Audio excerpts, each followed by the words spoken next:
大家好，又係我 Miss Haki， 今日會同大家介紹你哋會去嘅面試學校。優才楊欣幼弟書院小學部，記住讀音係優才楊欣幼弟書院小學部，英文名叫 GT Allen Young College Primary Section。呢啲名字一定要記住。而家我會分4個部分同大家作心理準備。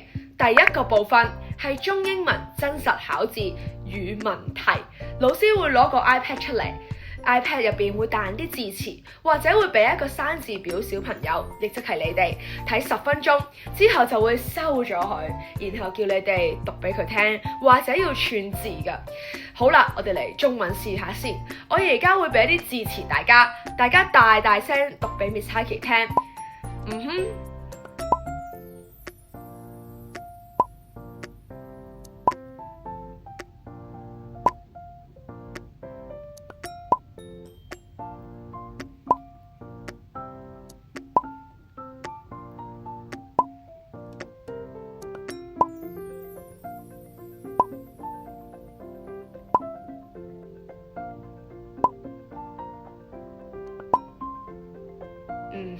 去到英文嘅認讀咯喎，優才咧成日都會考宇宙、大自然一啲簡單嘅名詞，我哋要練習一下認讀同埋 spelling。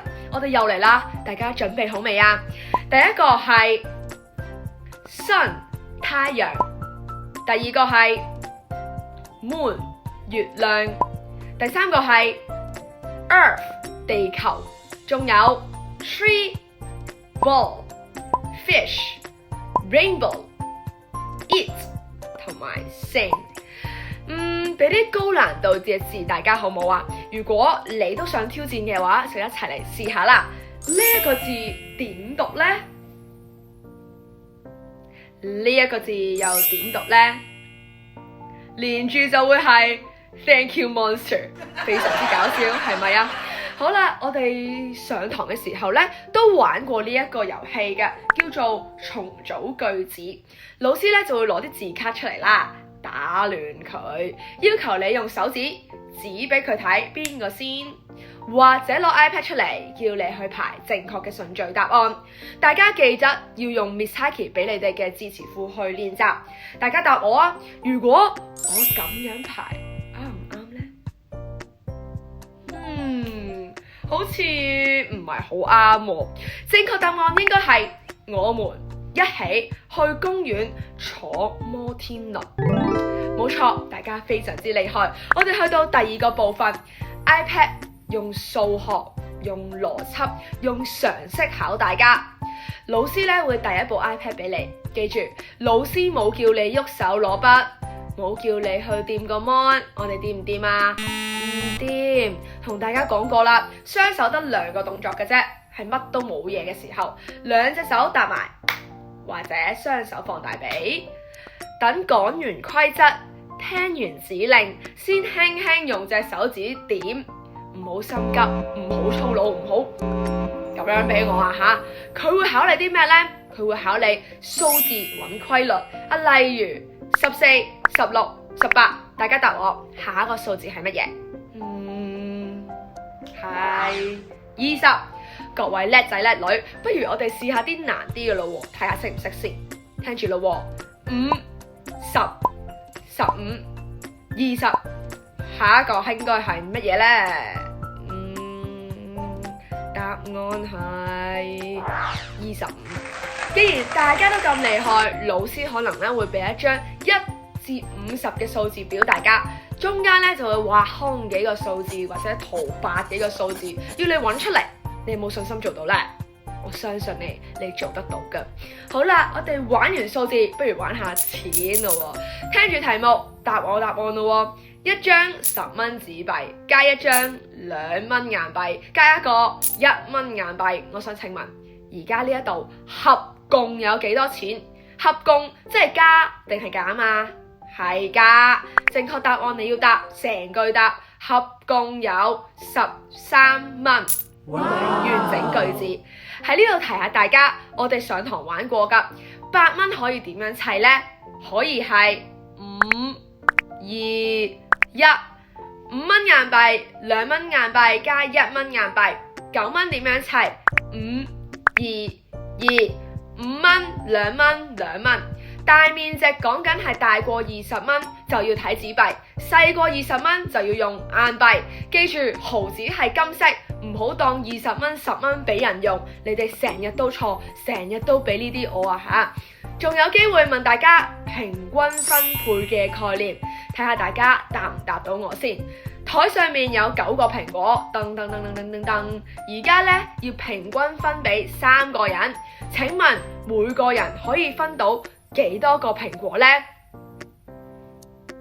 正確答案係每人可以分到3個蘋果。大家記得要練一啲數學，而如果唔係呢，就答唔到老師㗎喇。去到常識嘅分類遊戲，都係用 iPad 或者用實物嘅字卡去問大家。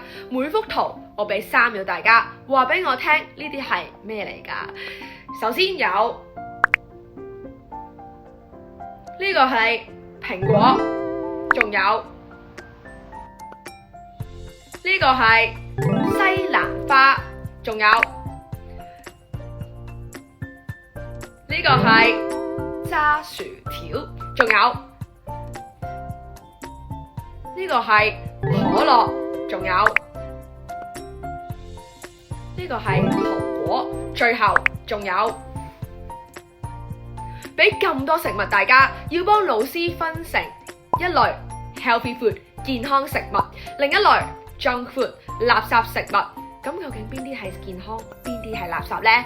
健康食物有蘋果、西蘭花、魚肉；垃圾食物有炸薯條、可樂、糖果。垃圾食物嘅意思係唔健康，食得多有機會要你哋爛牙、蛀牙同埋病，仲可能會肚屙添。健康食物係幫你長高、長肉，呢啲先叫做健康食物。第3部分會考大家個人問答題，睇下大家答問題嘅時候可唔可以咁細聲啊？可唔可以斯斯縮縮唔望人啊？唔好怕醜，唔好淨係俾一個詞語我要成句答。記得 Miss Hiky 俾你嘅嗰沓卡 last minute 卡點樣教大家？中文問中文答，英文問英文答，我唔要全部都有中有英啊嚇！第一題大家聽住啦，大家答我。What is your Chinese name and English name? My Chinese name is and my English name is。我可唔可以就咁講 Miss Hiky？ 我叫 Miss Hiky 咁樣啦？唔可以啊！呢題係唯一一題可以中文同英文一齊黐埋喺同一句子，因為中文名淨係可以用中文答。好啦，第2條 Which month is your birthday？ 正確嘅答法係 My birthday is in。 你幾月生日㗎？如果好似 Miss Hiky 嘅 Miss Hiky 就 My birthday is in April。OK， 第3題，你最中意乜顏色？點解啊？要有原因㗎喎，我唔要就咁一句藍色。第4題，你中意乜嘢卡通人物？佢有啲乜嘢厲害嘅地方呢？準備好再答我。第5題，請你介紹你有啲乜嘢優點或者長處呢？一樣諗好再答我。第4個部分，小組遊戲或者觀察你係咪一個有禮貌嘅小朋友。呢個部分唔考寫字，淨係考聽指令同埋有冇禮貌。到時咧，老師會準備一個小豆袋啦，或者一個籃俾你，然後小朋友咧就要喺指定嘅距離去拋個豆袋落個籃度。而我哋加堂嘅時候有玩過其中一個遊戲，就係用玩具保齡球去碌，睇下小朋友咧會唔會聽指令輪流玩。記住排隊輪流玩。第2個會玩嘅遊戲係砌 Lego， 老師會俾小朋友一大堆 Lego， 大家係可能會發生2個情況。情況 A， 老師完全唔俾限制你哋自由發揮，想點砌就點砌。情況 B， 老師會指定題目，例如你要砌一隻動物或者砌一個食物，咁你就會問 Miss Hiky 咯喎，Miss Hiky， 我要做啲咩啊？當聽到老師話時間到請停手嘅時候，必須將所有嘅積木輕輕放低，唔好抌，或者要主動將散落一地嘅積木整齊咁樣放翻落個盒入邊，整整齊齊。跌咗嘢自己執，唔好叫老師執。要同離開座位3部曲一樣，做嗰3件事，大家每堂都背俾我聽㗎啦，所有同學都記得㗎啦。喺呢條片完之前，Miss Taiki 想重點提醒大家另外嗰3件事：坐定定，手放大髀，未叫喐嘅時候唔好掂台上面嘅筆同埋 mon。第二，中英文名全名一齊報上，唔係你中意邊個名就講邊個名。第三，玩完玩具答完問題一定要主動去執，一定要大大聲聲講 Thank you teacher 或者唔該老師，唔好俾啲多謝老師我啊，唔該同多謝大家識㗎。我要提大家嘅嘢呢，要提晒啦。如果有啲咩問題呢，再問我，我永遠會支持大家，大家加油！